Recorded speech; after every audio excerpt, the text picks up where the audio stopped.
Catch as he goes up and gets it.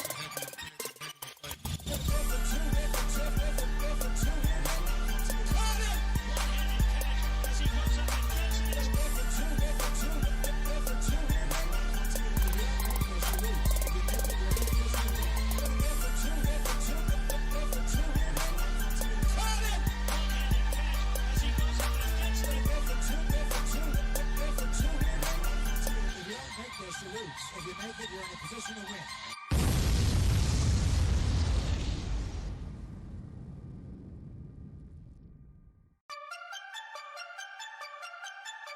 Gonna go for two here. He's going for two. If you don't make this, you lose. If you make it, you're in a position to win. Caught him! One-handed catch as he goes up and gets it. That's just a heavy play.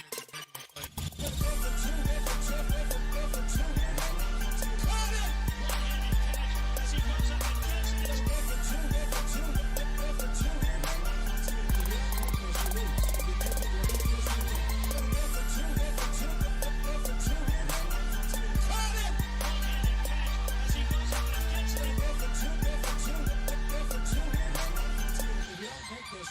If you make it, you're in a position to win.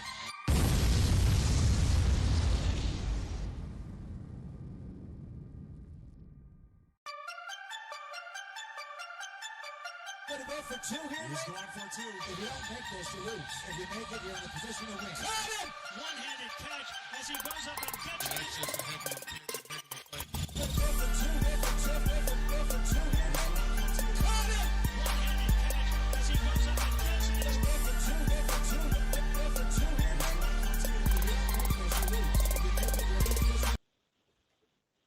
Okay, we are live. Monday Night Football, getting ready to count down here. Obviously, this is a little bit more of a special day for Kalen. As you can see in his background there, he's getting ready for why Josh Norman plays for the 49ers now. So that's going to be pretty difficult for Derrick Henry to do that to anybody on the Bills this year. But Kalen, before we even get into the show here, we should absolutely make sure that everybody knows that over the weekend, our pal Chad celebrated his 36th birthday. Hey! And he made it. Somehow he made it. Well, I did things a little different than 26. So that's the big difference.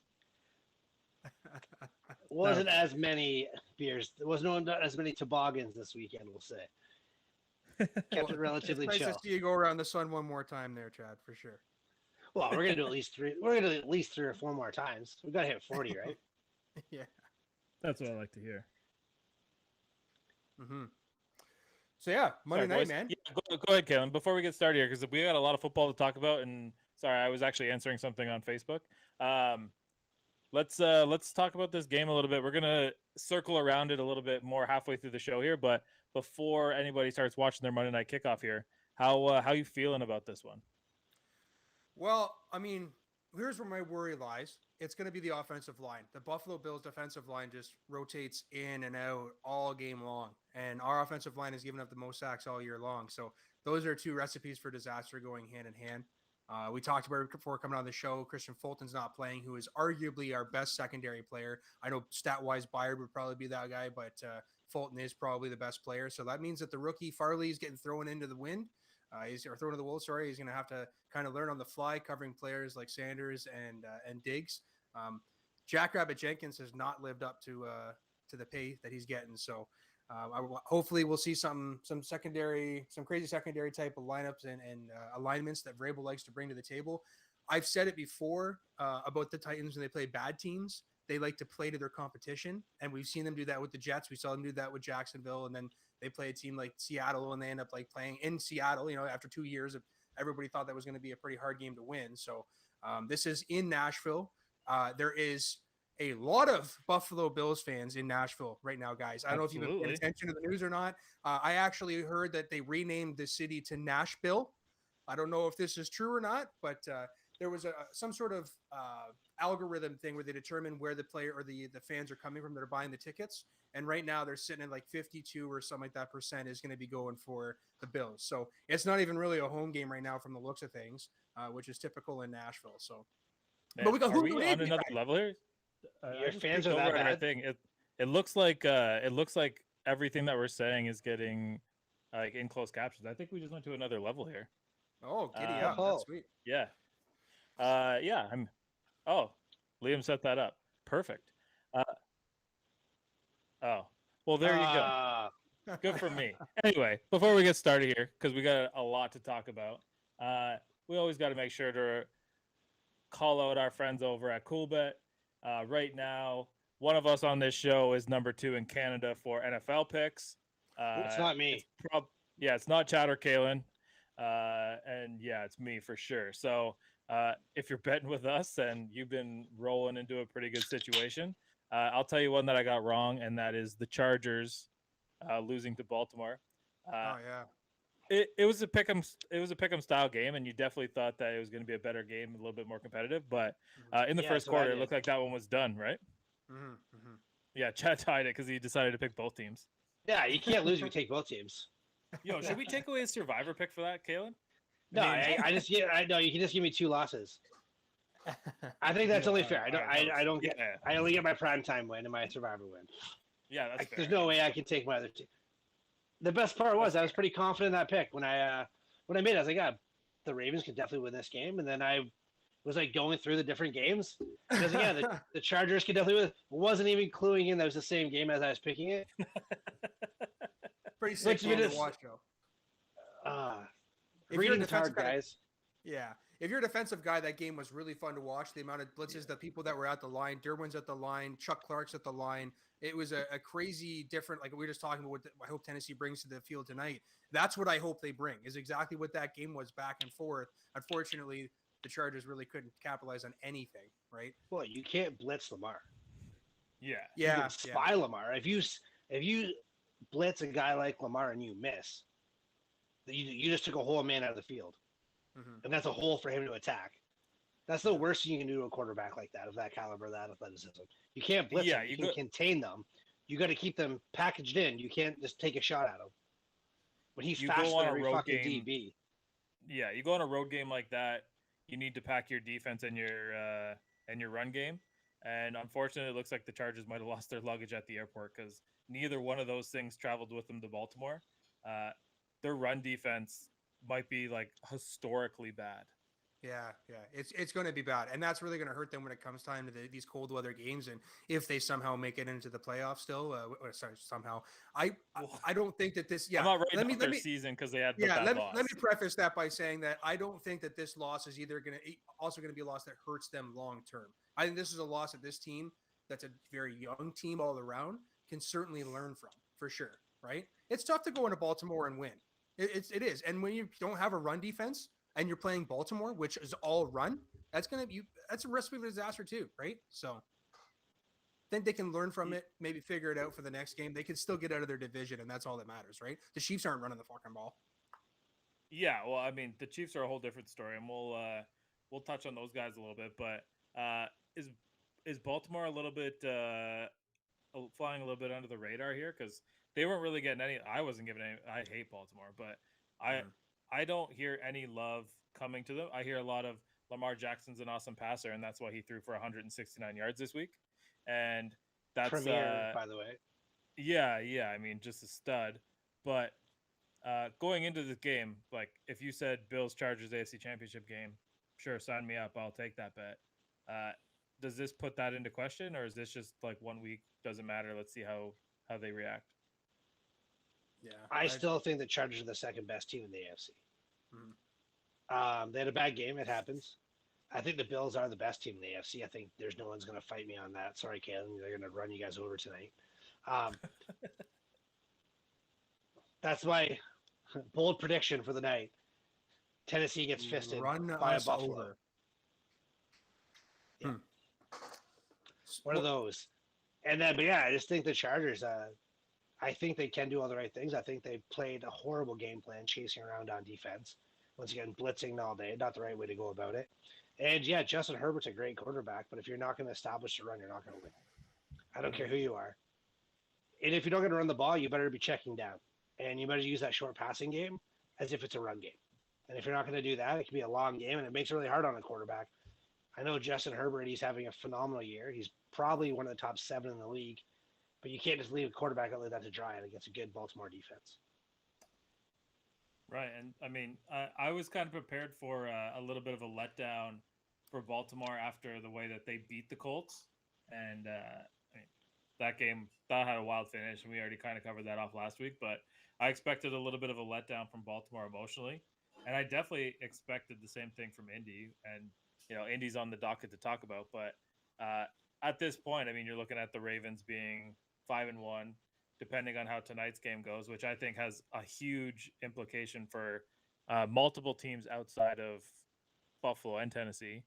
Um, we could, Yeah. at the end of today, be looking at Baltimore being 5-1 at the top of the AFC. Now, if Buffalo wins, to me, I feel like that's the division, right? If Yeah, Tennessee wins, yeah. then that's going to kind of keep the pressure on the Colts. So I think there's a lot of people really riding on Buffalo here.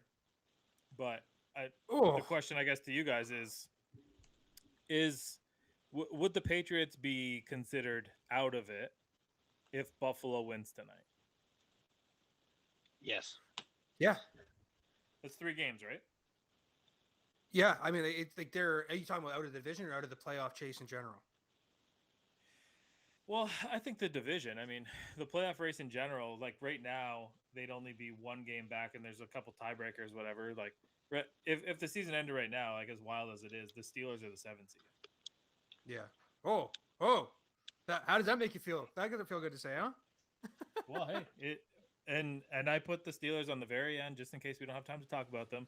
But I do want to continue to talk about Buffalo, Tennessee, because if Yeah. Tennessee is able to pull this out, that really starting to shut the door for Indy. And I get it; it's week 6. It's not like the season is over, but if Tennessee can go through a season and lose to the Jets and still have a 3-game lead on you 6 weeks into the season, I think that's kind of spelling your destiny. Yeah.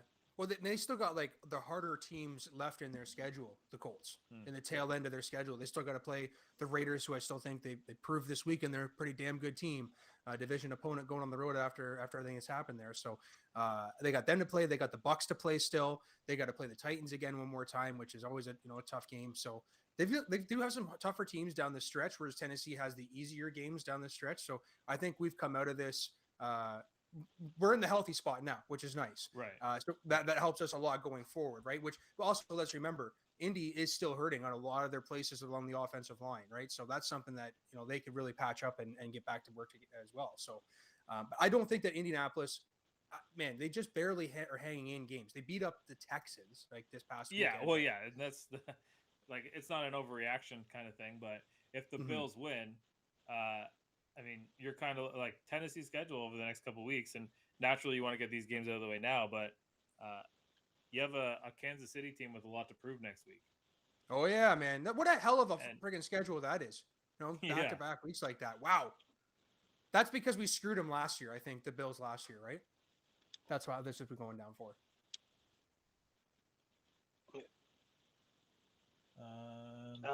We are live on Buffalo Wild Buffalo Wings Wild Wings. in Oklahoma. Thanks, Kelly. We love you. What's that? Yeah, I mean, anybody that's out there that's listening, they want to make sure that you check out our Instagram at Goin for 2, Facebook, obviously on here right now. We have the YouTube. We're always posting articles. We have our website, goinfor2.com. And for all those college football fans, tomorrow we will be posting our new college playoff rankings. We're going to tease them a little bit today. And I think that our friends over there in Oklahoma might be pretty happy with it. And that's where we'll leave that for right now. But probably about 15 minutes, we'll get to a little bit of college football. Yeah, I mean, Tennessee, Indy, we thought this was going to be a bigger thing going in. Right now, it's still kind of a pipe dream. I definitely think that if the Bills win tonight, then you might as well give them the AFC East right now. But obviously, you guys watched the Cowboys and Patriots game, right? You saw how it ended. What a wild 3 minutes. Wow, Trayvon Diggs going from hero to being like the one that's like being. Why didn't you get that in front of that ball or whatever? Now, who do you blame in there, guys? Are you blaming Trayvon Diggs? Or are you blaming the safety? 100%. No, 100%. Is it's on Diggs or the safety? Diggs gave up, man. Diggs gave up. Like the safety's coming down. and the safety is there over the top to give him a hand, but the safety cannot be running this way and pick up a guy going that way. Like the physics are not lining up on that, and what you're expecting is Diggs is going to go in front and stay underneath, and your safety is going to stay over top. But like Chad, as a coach, like is that not how you would coach somebody? Well, you keep as a corner center, you have the safety over top for a reason. It's Yeah. impossible to change direction when you're coming in that fast. That's just how it is. But like I saw a stat today, which blew my mind because everybody talks about now that if I hear the word Diggs Island one more time, I might just stab myself in the fucking eye. The guys give the Chad, most we are passing on a yards. restaurant. You cannot swear. I will stab myself in the fucking eye if I hear that word. Yikes! Time. What a guy. You expect nothing less of me. He's given the most passing yards. He's a hard he's great. He's made a lot of plays, but he takes risks too. And like the pick that he had yesterday, he was just in the right spot. The receiver Right. should have made that catch. That wasn't him making a play. That's a guy dropping a ball going straight through his hands, and yeah, he turned it up particular the house. That's something you can't teach. That's a game changing kind of player. But that was actually a reception 98% of the time. He wasn't in great position on him. He was 2 yards behind the receiver on a slant. Would have been on if the guy catches the ball. Yeah. So that's on Mac Jones, and I don't know who the receiver was in the Patriots that didn't catch that ball. But that's not Trayvon dude making a great football play. Yeah, and Guys who get the especially most with stuff like that. interceptions. Sorry, I was gonna say the guys with the most interceptions. It's because they get thrown at the most. There's a reason you have that many interceptions, because guys take shots at you because you make mistakes. You don't attack guys who are phenomenal position corners who don't have problems. There's a reason why there's such thing as Revis Island, because no one threw at him. Guy had 2 picks a year. He only defended like 13 passes in the whole season. You know, that was it. Well, he's Yeah, a I lot mean- like Brandon Browner, right, from Seattle. Like now, I'm going to say Diggs is still a better corner than Browner, but I'm talking about Browner was in his prime there. That was something that Browner was very well known for. He was in a zone that was going to be incredibly aggressive against the ball, but he's also going to give up a lot of big shots as a result, right? Oh, for But- sure. And I mean, with the Cowboys and the Cowboys defense is light years ahead of where they were last year. I mean, that's Mhm. pretty obvious. But they were absolutely atrocious last year. So they have to be. And I'm not going to take anything away from Diggs. I think it's he has 7 picks over his last 7 games or something like that. I mean, he I doubles get his what Chad's brother saying. in touchdowns. Yeah, no, well, I get it. I That's get really it. cool. But when it comes to the guy is a great player. He came from, what would be probably considered at this point the new DBU in Alabama. They seem like they're turning him out just as much as anybody else right now. And yeah, I'm okay with the Cowboys defense. I see the way that they play offense, and it makes me wonder, like, how do they even lose? Well, and they're about to how get an quickly offensive they can lineman throw back. the ball, and yeah, man, it's pretty wild. Yeah, they're about to get Lyle Collins back. Like if you have your tackle coming back now too, they're getting stronger now, and they have 2 running backs who quietly have become like this chugging workforce week after week after week. Right? It doesn't matter who they put in; they're going to get 5 yards of carry almost every time now. And I So- keep praising Ezekiel Elliott's pass blocking and how much it's improved. Like the guy can be on every down running back now, which to have him and Pollard be able to just interchange like that, it's a beautiful thing. Yeah, I mean, Pollard's taking the next step for sure. And when it comes to like the AFC or the NFC East, sorry, we were just giving away a couple titles in the AFC. I mean, this division's done, right? Like Mhm. this is over. This The is Eagles done stink. in week 1. Yeah, the Eagles stink. Washington stinks. The Giants really stink. Everyone else in that division is going to pick in the top 7 in the draft. And I mean, the Eagles might have 2 picks in the top 7 based on like some of the trades that they made, which would be pretty wild. Do you consider, do you consider they're on a bye week right now, but say week 10, week 11, things are rolling along here. Do you consider putting Prescott down? Maybe even not starting him 7 or 8 because he's a little bit banged up right now. Says he's not going to miss time. I'm not sure who their backup would be at this point because obviously Andy Dalton's moved on to the Bears. But knowing that you have this kind of a lead, knowing that you have this kind of a team, and that you really can't be a successful offense without Dak Prescott in a playoff setting, Do you let him get healthy, or I mean, are you just letting him roll here? I think you have to let him roll for the simple fact of the options in his contract. I think you can yank him in the fourth if you're up by 4 scores or 3 scores or I don't know, even 2 scores with a couple minutes left in the fourth quarter. If you start benching a guy for health reasons and he's not 100% okay with it, and then hit an option or a bonus, you Chad, will not apparently be you a got, very light guy in the locker room. Apparently, you got some ovations when you were swearing, but don't celebrate it. Yeah, I would never do something Uh, like that. Yeah, but like if you're going to take away a guy's money, you will not be very liked in the locker room, and it's going to be a hard time bringing boys in from out of town if that's what they find out you're doing that. Yeah, that's fair. I mean that makes sense. He is kind of banged up. The reports like they're going into the bye, so they're not going to really practice anyway. So the practice report next week will probably lead us to the right answer. But I guess from a competitive side, you have the guy that was injured all last year. You can't really baby him, and if he says he's ready to go, as a coach, you got to let him go, right? Yeah, that's exactly Yeah. it. I was going to say he had the whole year off last year. You can't take any time off this year. I think you've got to play him when you can play him. So, Yeah, is that your hot Alright, pocket well- finish in there, Chad? yeah. No, man, that's I my think chicken Chad's- coming out of the oven, man. Just Well, food it sounded prepping like for a the mic- week, you know. That sounded like a microwave to me. That was the timer on the microwave for the chicken that was in the oven.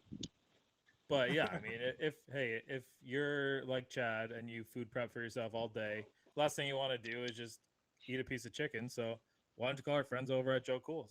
Because if you're sitting at home and you want the football feast, you get 20% off on Mondays and Thursdays. Boom, done. Hopefully they're still running that promotion. They haven't updated it, but if not, we They just are put them now. on blast pretty hard. Yeah, it's okay. Just tell Amy that Shane said it, and it'll be all good.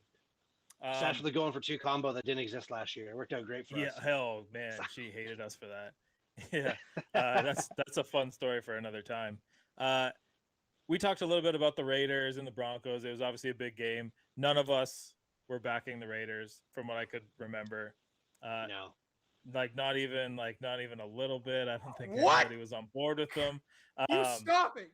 That's blasphemy, gentlemen. Yeah, And yeah. you know it. At So, one point, they were it- doubling the division opponent. Awesome. Yeah, like I said last week, we're like our main focus is only on sports. We're not going to focus on anything outside.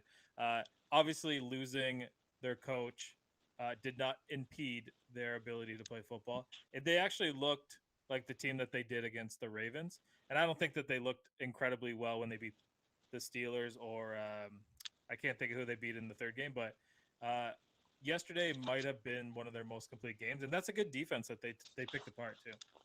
Yeah, absolutely. I talked to our boy Rick, and he said, losing the coach was only going to make the team better offensively because he could tell that the team was being held back by this old school type of running or type of offensive attack that Gruden brought. And I think they had a guy who hasn't called a game in 5 years. He called a very good game, and we did get to see, as I mentioned, that Derek Carr was going to be a little bit let loose as far as calling the plays at the line. They let him do it.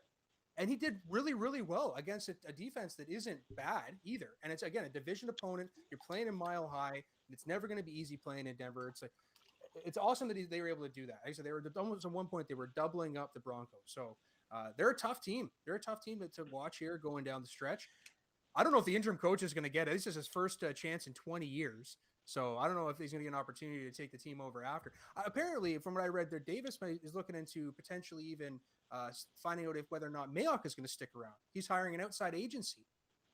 So interesting. Yeah. Yeah. Well, the Raiders need Davis to go. Like that's the big thing. Did you see this house that he built? It's a miniature version of the black hole that he just like the stadium. It looks like a crazy black hole castle. It's insane. It's like $5 million. Sometimes like accidents happen. I don't think anybody that's a Raiders fan would be upset if an accident happened to Mark Davis. That's what's holding them back. Jeez. And the Raiders are going to be who they are until they get rid of those guys. The same way Cowboys are going to be the Cowboys until Jerry Jones is gone. They're still stuck in their old ways. I love the Cowboys. I think they're doing great things this year, but same kind of thing.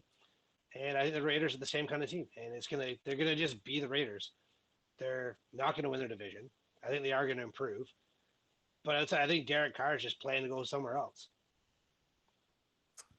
Well, maybe with I don't know with Gruden out of the building and like if Carr wants to stay in Vegas, and I mean I don't really know what team would give him an opportunity that's a competitive team. They have some good pieces there, and if they could bring in a coach that wants to work with him and I don't know wants to like pander to him because he seems like he's a little bit like emotionally soft, then okay, fine. He's not a bad quarterback. He's probably I don't know just outside of the top 10, I guess, right? Maybe he is top 10. I wouldn't put him that high, but I'd say outside Yeah, the top 10. but I mean, I think one thing for certain that's out of that game is, I mean, the Broncos were a fraud. Like they were a Is fraud. that what you got from that one? Yeah. Well, They're atrocious. definitely the Raiders played well, and the Raiders deserve to win the game. But I don't know, the Broncos defense is okay, but offensively, I think that they're just I don't know. We put Teddy Bridgewater as a starter, and we thought that okay, this is kind of the chance. I think that Denver and Carolina are both in the exact same position, and their defense overperformed for a couple of weeks. They got a couple wins. I mean, right now, I fucking hate Carolina. They screwed over our Super Boost. I thought we had that thing locked down. Yeah. Well, I mean, in that game specifically, it wasn't the defense that did him in. DJ Moore had a brutal turnover there that was so costly. The game would have been, it was in their hands to win that Yeah. game. And he had that costly fumble. He had a couple costly mistakes in that game, couple bad drops as well. The defense isn't what's holding them back. Like they just had some really bad turnovers. At one point, I think their defense was taking in almost averaging like a turnover a game or 1.5 turnovers a game, but they were still giving up too.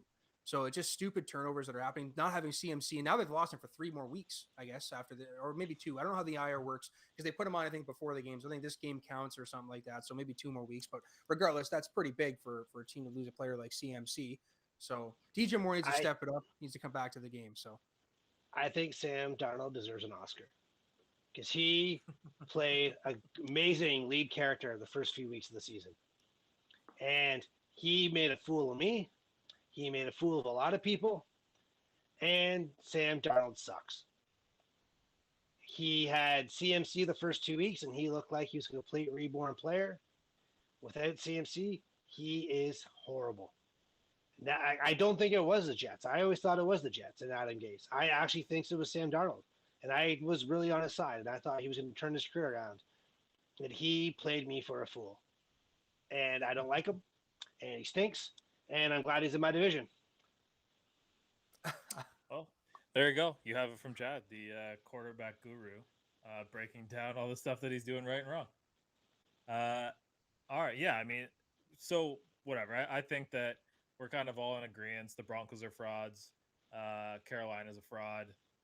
If they get McCaffrey back and they can stack some wins at the end, wild card is maybe a possibility for them. But the same way that we've already been giving away division titles at the end of week 6, I think the Bucs have that division. It's over. I think for the Panthers, the best thing that could happen is them to lose out because Matt Rule cannot be the guy. He hasn't won any games there. If they come out and win 6 or 7, like 5 or I guess you can say 5 or 6 games into the season, and he gets to keep his job, they're not actually going to get any better going forward. I actually like Matt Rule. I don't know. yeah, isn't he on like a massive contract too? I don't think he's going anywhere for at least 3 more years, isn't he? Yeah, well, it depends. Like they've owner, like they've recently changed ownership in the last couple of years, so who knows how stable they are and how patient they are. But I'll tell you a team that probably is running out of patience. Jacksonville Jaguars. They broke their 20-game losing streak, and they pretty much have now guaranteed that the Lions are going to get the first overall pick. I thought they were both going to go 0-17, but apparently Did not. you watch the game? No, it was a little bit too early in the morning to wake up to watch 2 of the worst teams in football play. Absolutely pathetic. It was a terribly run game on both sides of the ball. The offense they all looked like they were jet lagged, even though they've been there for a week and a bit. It was just not a well run game. And Trevor Lawrence, I mean, the guy. Watch your mouth, Kalen. I know. I'm going to Watch say your mouth. this. The guy faced pressure all friggin' game long. Like, how is a guy like he can't face this all year like that and face it next year and expect this kid to improve? Laviska Shenault didn't get his first catch. I think it wasn't until the very end of the third quarter. He had no time to throw the ball anywhere. I think he ended the first half with like 48 or 78 passing yards or something like that. Just an ugly game all around. So I think it showed for him though is that he is game tough because it was horrible conditions. He's been running for his life. He got the win. He moved the ball, extended drives, which was big. They didn't get a lot of touchdowns. I won't say that, but he put them in position to at least get points. And I understand Miami was missing some defensive help, but I think it was a big win for them for how bad that Jacksonville offense is outside of a couple people.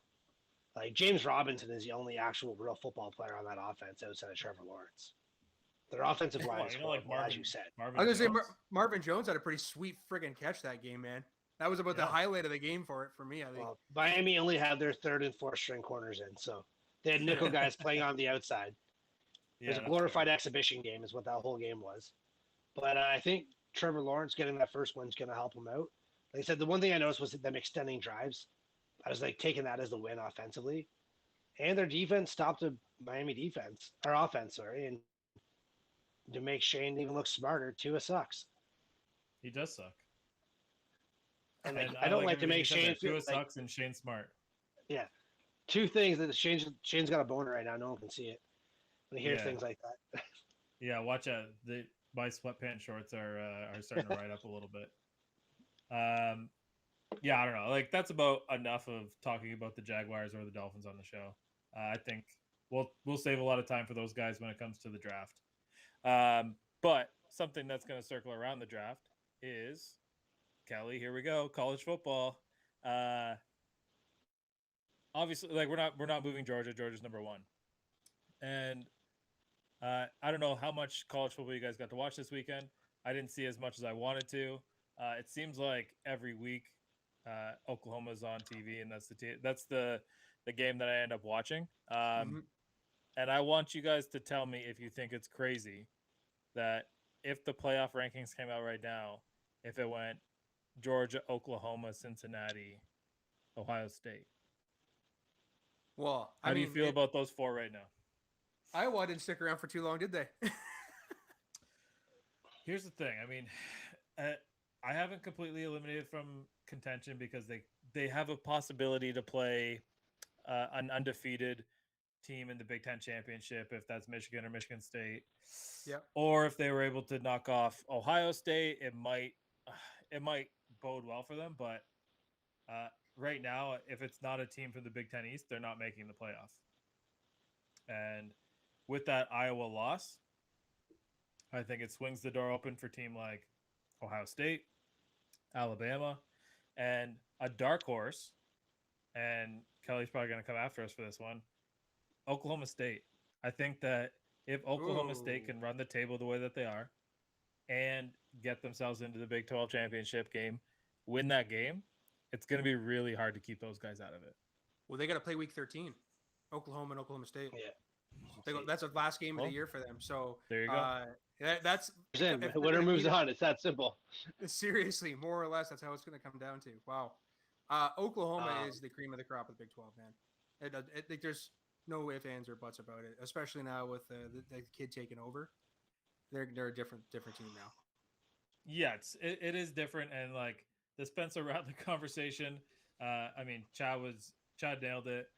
Kelly hated it. I'm sure that she loves Caleb Williams a lot more now than anything else. But the run game is good. It seems like they're turning out like pretty good defensive players into the NFL as well. Like the Steelers actually picked a guy in the 6th round, Trey Norwood. He shouldn't even there's no reason for him to be on the roster except for he's always in the right place at the right time. And he's kind of like a Mike Hilton. And I'll be honest, coming from the Big 12, and they said, oh, yeah, it might be a safety. You might be able to come down and play the slot corner, the nickel corner. It's like, why would we want anybody from the defense from the Big 12? They all stink. But apparently these guys can play. And, right now, we were getting ready to say that Oklahoma's going to be the team on looking in. But the way that the schedule is lining up again, and it's going to be tough. The first ranking that comes out for the college football playoff is probably week 8. Whatever that ranking is really going to matter for Cincinnati, because if they're ranked 4th and the committee doesn't put them in, or puts them 4th or 5th, they're not going to be able to jump a team. It's a They pretty tough only one. play SMU. And right now, I get it, and like we've been backing Cincinnati, but if you're the committee and the committee has the networks around them, whoever's gonna, like, if it's ESPN or CBS, whoever's broadcasting those games, if they're like, hey, do you want Oklahoma to play Alabama, or do you want them to play Cincinnati? Like, oh yeah, we want them to play Alabama. Like, everybody will watch that. Mm-hmm. And I don't know. Right now, I just have this weird feeling that Cincinnati is going to be like the people like outside the window trying to watch everyone else play. Well, you mentioned Norwood. He had a pretty solid hit there. I think it was the second play of the game on defense there on Metcalf. He came right up and took him right out at the knees. So he certainly made a presence known off the hop. And I think that also set a tone in Metcalf's the back of his head for the rest of the game. Right off a kid, just small guy, just smacking him like that in the knees. It was a good play to see. So, all right, we got Ryan Ladder popped on. Go Bills. Oh shit. As far as the playoff goes for me, like I think it has to be Georgia 1, Cincinnati, Oklahoma 2 and 3, depending how you want to put it. And I'm saying Alabama. I know people are probably being pissed off about that. Big Ten countries gonna be mad. It is what it is.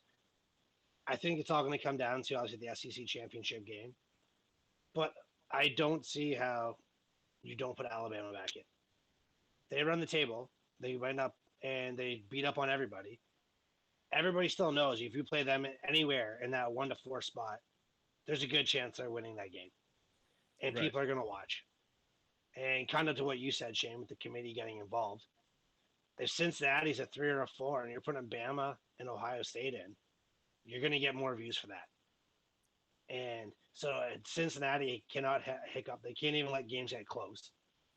They're going to have to literally just stomp on people's throat the whole way down and like not care about feelings if they want to get into the playoff, because that's their only hope.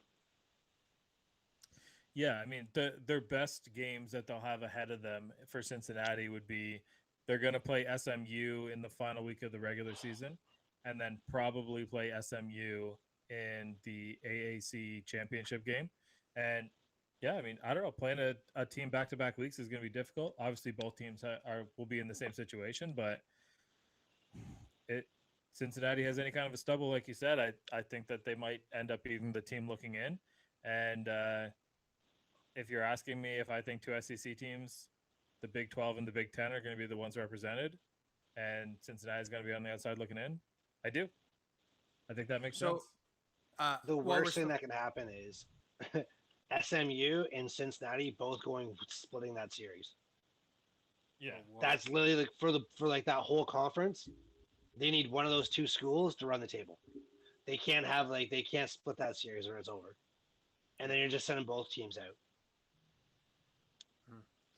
While we're staying on the SEC there, what do you guys think about LSU and their head coach coming to an agreement that they're going to part ways at the end of the season? Like, there's no complacency in the SEC, eh? This guy just had like a 15-0 season like 3 years ago. He did win a championship with them, did he not?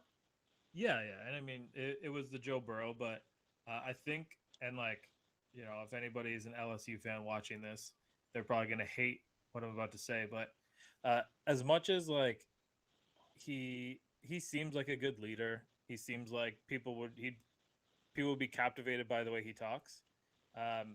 He's not bringing in top recruits, and they only got Joe Burrow through the transfer portal. And Joe Burrow took a look around at that receiving core, and he was like, "Who's going to give me the best chance to win?" And he made the right decision. And at the time, they had Clyde Edwards-Helaire too. So I mean, there was a run game there. There was a lot of first round skill positions. Yeah, and there's another one there right and a now running back. Yeah, I mean, he was a freshman at the time. That's going to be a first rounder too. And yeah, he picked the right team. He picked the right situation. But Ogeron doesn't seem like he's the guy that's bringing in the talent. And maybe it's not him that's doing the actual recruiting, but whatever's going on, LSU should be a destination school, and it's just not right now. Yeah. When you have to start banning your alumni, like Odell Beckham, who would be a guy that would probably help you recruit a little bit. It just doesn't bode well, and I don't know. Something seems fishy there. Something seems weird.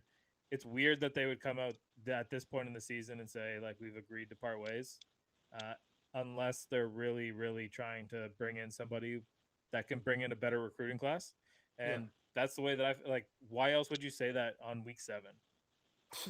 I don't get it. It's just so crazy how they turn through coaches in the SEC to try and keep up with a team like Alabama. I know that you say he's not getting the recruits, but like, who do you guys? Who's on your radar then? Who's the one that takes over? I'm saying Scandal. That's why he's out. You think so? I think it has to be. For a guy that's been known for his recruiting, and you're not bringing in recruits, there's something we don't know. There must be an investigation, because as you get to destination, people go, like, if you live in Louisiana, there's no reason you're not going to LSU if you're a top recruit. Like, they should never lose you. And if you're not getting those guys, we don't know that up here in Canada, and they might not know that in some of the states, but down south in SEC country, they know if there's something going on down there.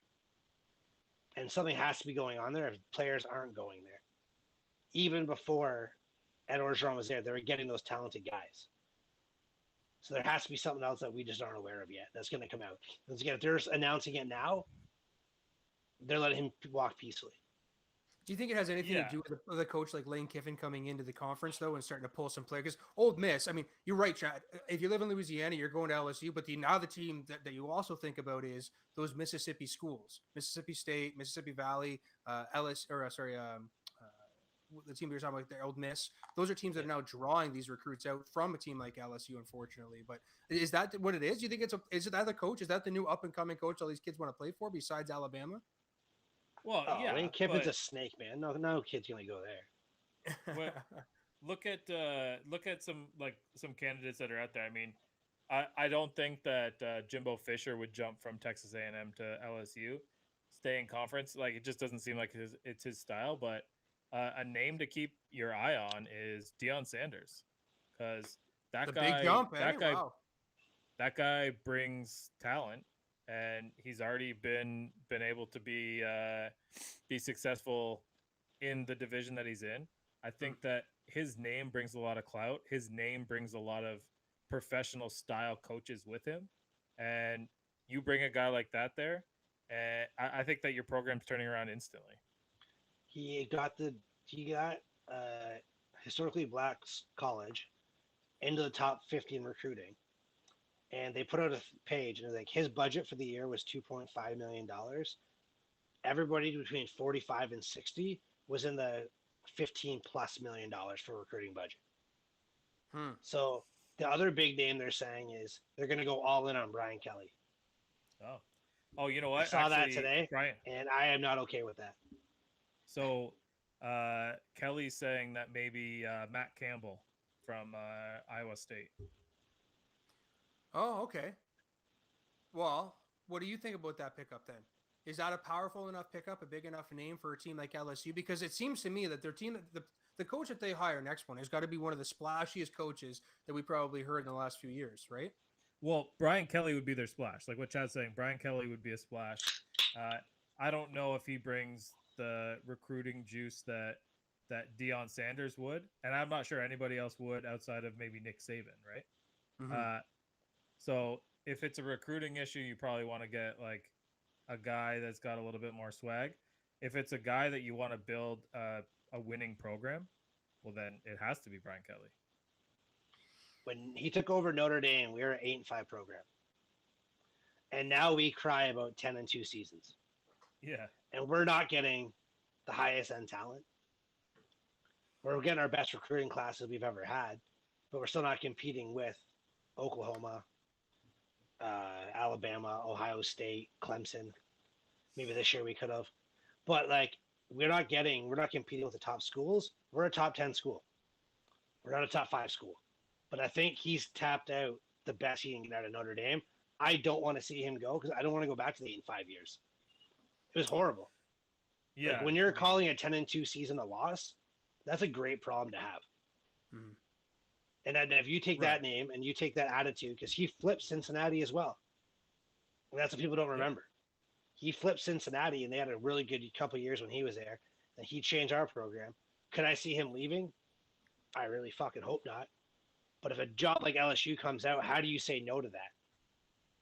I don't know. You're I gonna would get hope all the the Notre Dame players. job is more prestige. I mean, it might not be like you might not get all the SEC talent from the different southern states, but I don't know. I would think it's a more prestigious job. Urban Meyer is going to be talked about, but when it comes down to it, like He's I blacklisted. think this has got to be something that's going to happen relatively quick, and I don't know if that's going to exclude some of the teams that are like the coaches that are in it right now. I don't know, like the Dion Sanders thing feels right to me, but who knows if it's right or not. One thing I know for sure that was right was the Steelers are back to 500 at their bye week, and and I'm feeling pretty good about it. Like, look, it was a pretty good game. You're I was awfully seeing- calm. As a Steelers fan, I thought you would be on here just chewing out the refs and the final couple of minutes of that game. Well, look, here's the thing. Like, if you don't understand the rules, then you would get mad about that spike. But I've watched football my entire life. I understand that no matter whether that went to review and there was 1 second or 3 seconds, the spike was happening, and they were going to get a chance to kick the field goal. So I'm not gonna bury that. I do think it's weird that they went to review on a play that didn't make any sense to go to review on, Yeah. but it was more of a time waster. Look, man, TJ Watt, I think, is the best defensive player in the league. I'm not sure if we're going to be able to debate that. So Go ahead, I do Caleb. have a Fire question away. for you. No. I Please. do have a question for you because you brought him up. And I want you to take the Homer glasses off, okay? He Peanut, doesn't wear them. yeah. Charles Peanut I Tillman have my made contacts it, in. the Peanut Tillman had a career that he made out of the peanut punch, okay? He was very, very good at it. There was Did a you play name it last that? night. No. There was a play That sounds like last something you made up. No, it was called the peanut punch for a long time. The play last night, though, where TJ Watt decided to turn into a boxer and go after that ball and take the penalty. He got a 15-yard penalty as a result. There's a lot of people that were really upset that he wasn't taken out of the game for throwing those punches the way he was. Now, the first one wasn't, it legitimately looked like, I'm trying to fumble the ball, but there was like 2 or 3 haymakers over the top, and he happened to be the guy that turned the ball over that sealed the game, right? They ended up, turning over to have a good field position to get the kick anyway. So what do you think, Shane? This happens to your team. A player does something like that to your player. Is it a dirty play, or is he just making a football play? Is it the peanut punch? I told Cheryl that he should have been kicked out. If it's a penalty, then you have to kick him out.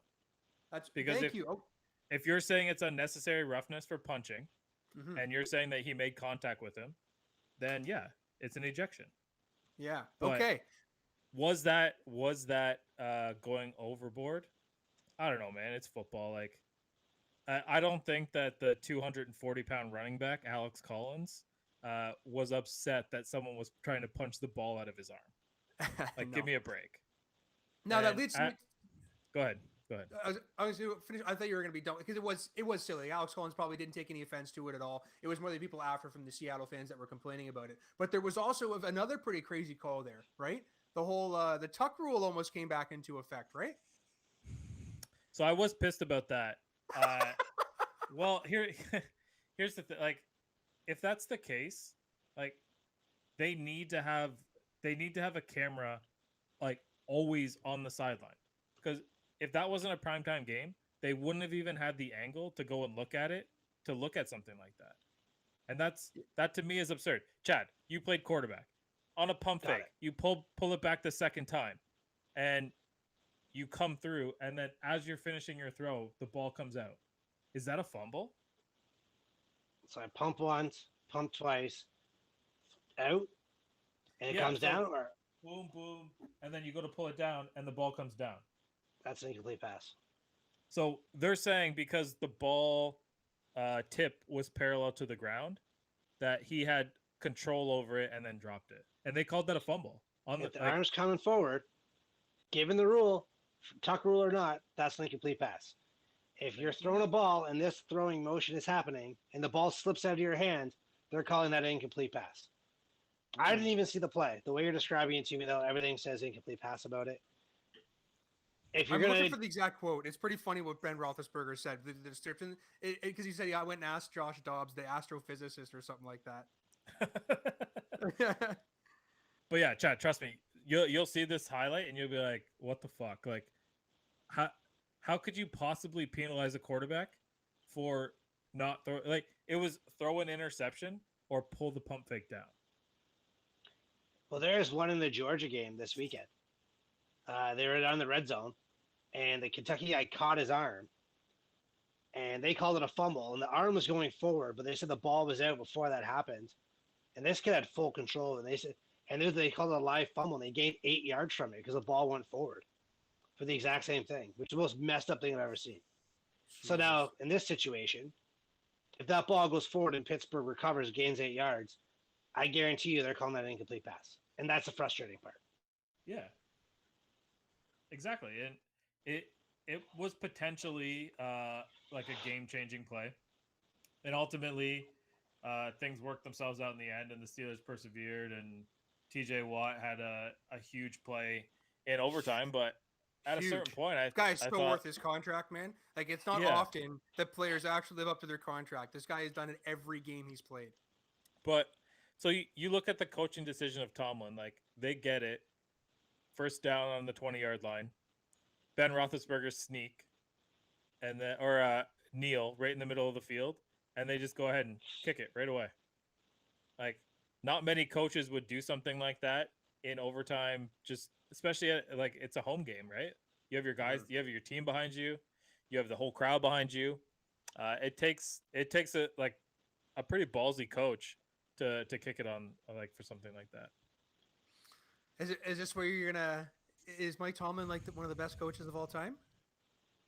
Oh, well, so that's the question. Yeah, so that's the question for you guys. So, obviously the Steelers are a storied franchise, and I'm not trying to load this with Steelers talk, but Mike Tomlin is the winningest coach in Steelers history, and I don't feel like he gets enough credit for what he's done. The guy has been the coach there for 15 years, and he's never had a losing season. Yeah. Hold on, thought. If I found the quote before we go on to that one. Ben said the explanation that he got from the officials on the fumble was that even though the ball went forward, his own arm was going backwards. He said, I had to ask Josh Dobbs, who's an aerospace engineer, if that's even possible. And he said it's not. So I can't get fined for that because that's Josh saying that.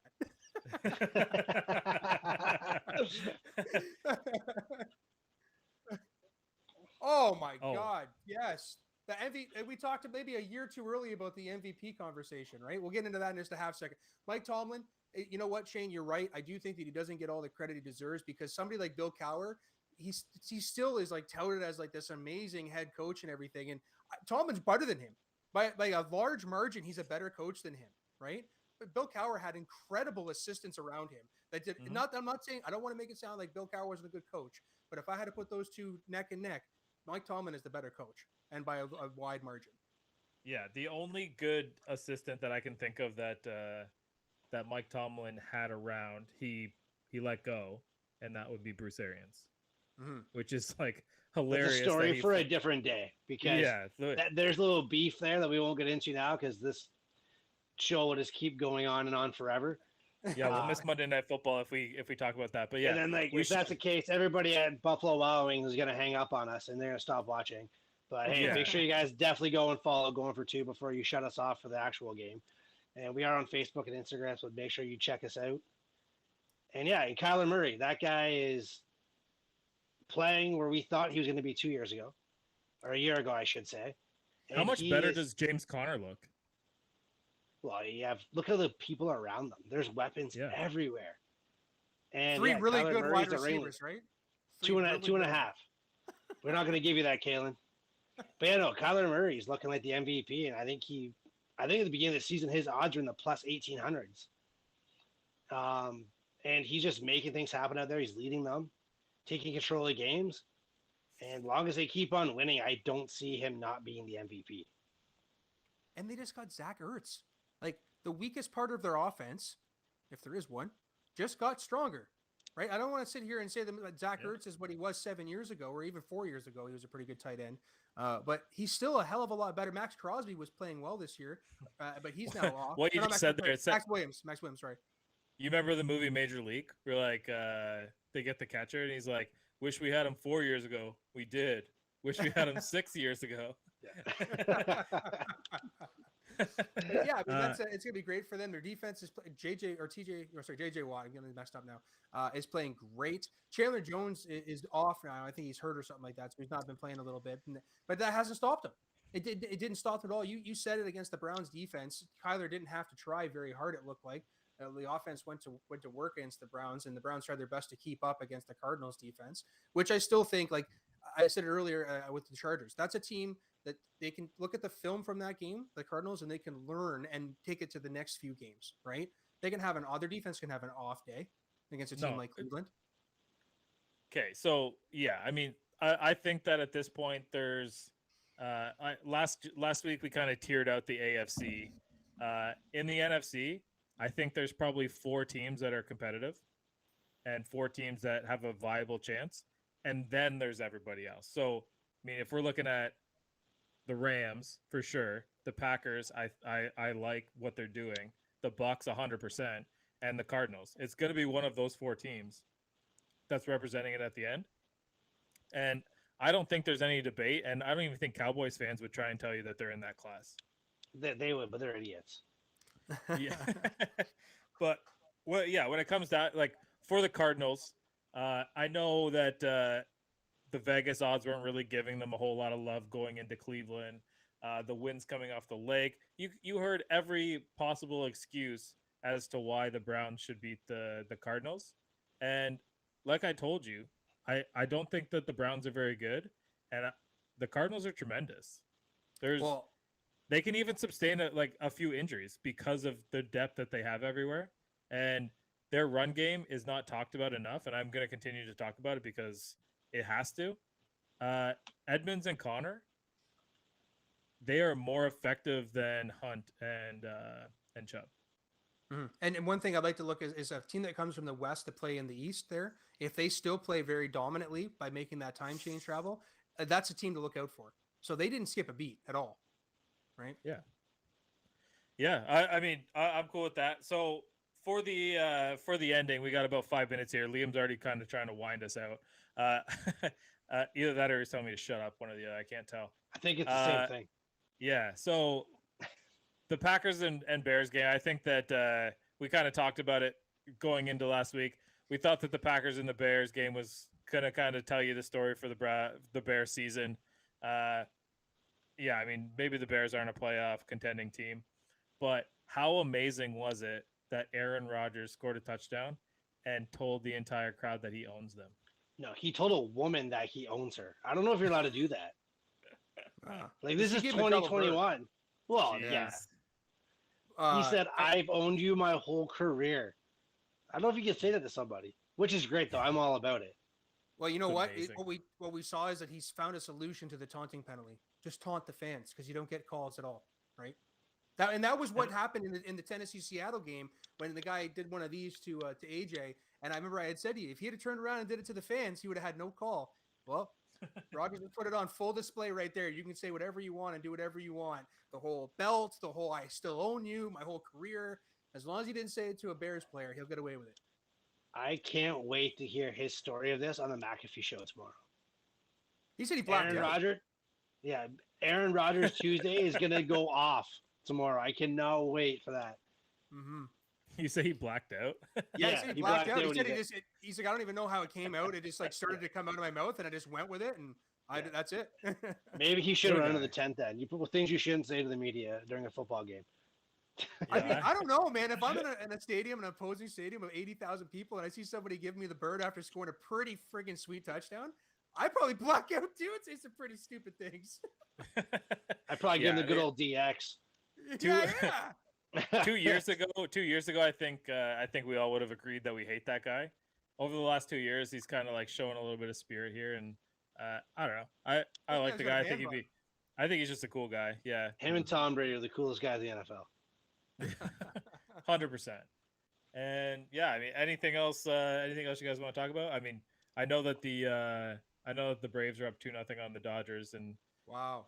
you guys probably aren't paying attention to it, but No, I am. by the end of Not this this week, game we'll have specifically right hockey, now, but- baseball, and football, and basketball. It's a great time of year, man. I don't know if you guys baseball playoffs have been great. I think that we talked about it in the last show. The Red Sox are catching some fire here. I think they're gonna be able to do something here. I know they lost their last game, but the Dodgers and the Braves series is turning out to be far better than anybody thought it was going to be. Even after people complaining that the Braves get to host the Dodgers, well, they proved why. Right? They got a win out of that. I don't know why Chad's laughing. I know Liam's going to tell us to shut up any minute. That's why. Oh And- no, I and was just trying. Finally, I know that I'm not going to get a lot of time to talk about the Devils much this season, but the first game we win, and we win it in OT, and Jack Hughes throws a stick into the fans, into the crowd. I think that was a hell of a good celebration, man. Great way to There you open up go. the season. So The one thing in Oklahoma that people don't know what you're talking about. So that seems like a good enough way to sign off for us. As always, if you didn't catch the hint halfway through, make sure you subscribe to our YouTube, check out Instagram and Facebook. Tomorrow we will be is it tomorrow, Chad, or Wednesday that we're dropping the playoff rankings? I haven't sent them to you, I guess. Yeah, that's on you. Yeah, all right. It'll probably be Wednesday. But yeah, make sure you check all that stuff out, and we